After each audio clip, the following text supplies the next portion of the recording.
Hey guys, it's Suzanne and welcome to my 45-week update. So this week was really fun.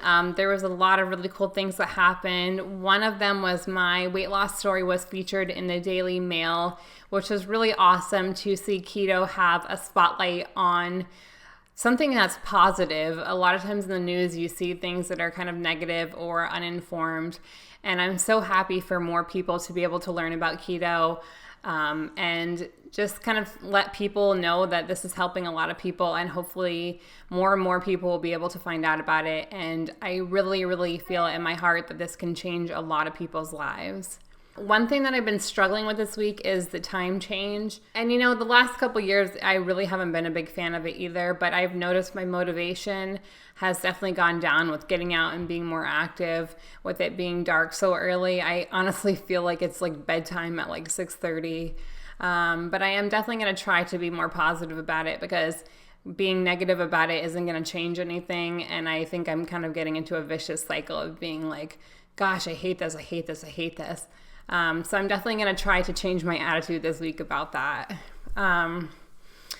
The last thing I wanted to talk to you guys about was Thanksgiving. I've had a lot of people ask me what my plans are, and I am 100% going to be staying on track.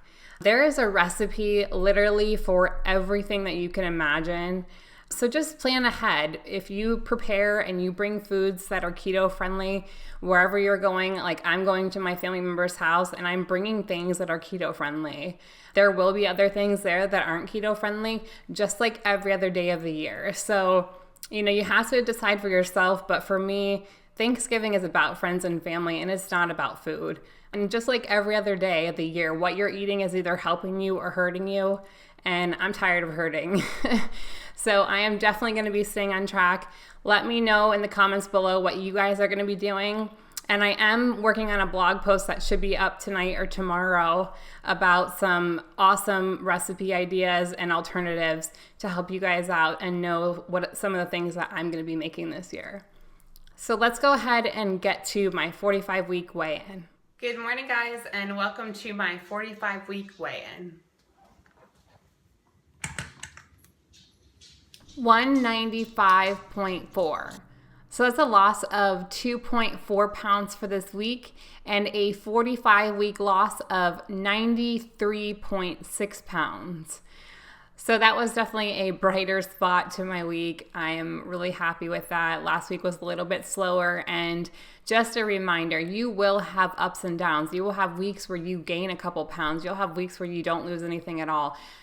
It's not always going to be downward spiral. And, I think a lot of times people get really frustrated, and you have to take so many things into consideration.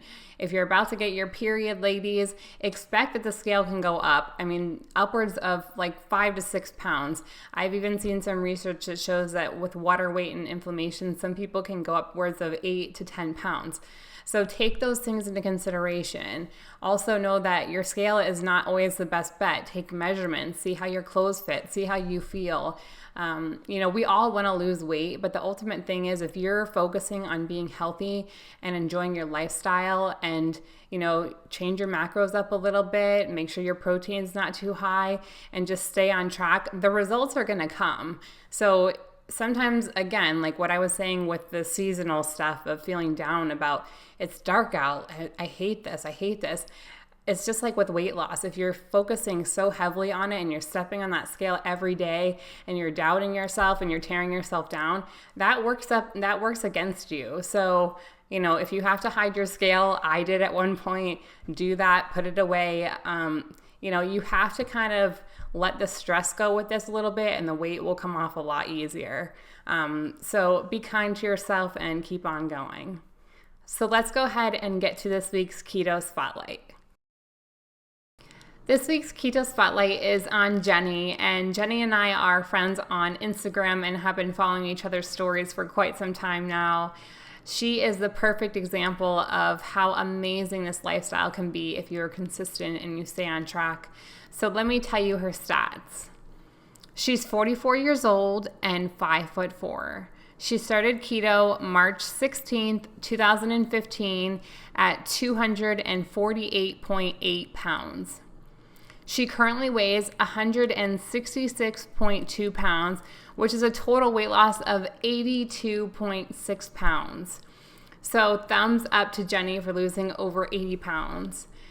She honestly is just so incredible to me, and she is so inspirational and encouraging, and she is everything that I love about the keto community.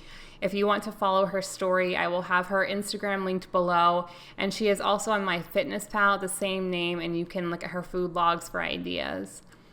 I asked Jenny what her favorite foods are on keto, and her favorites are baked cheese, which she makes either keto chips, crackers, taco shells, and serves that with her favorite dip, fat bombs, bacon cheeseburger pie, and crock-pot buffalo chicken soup.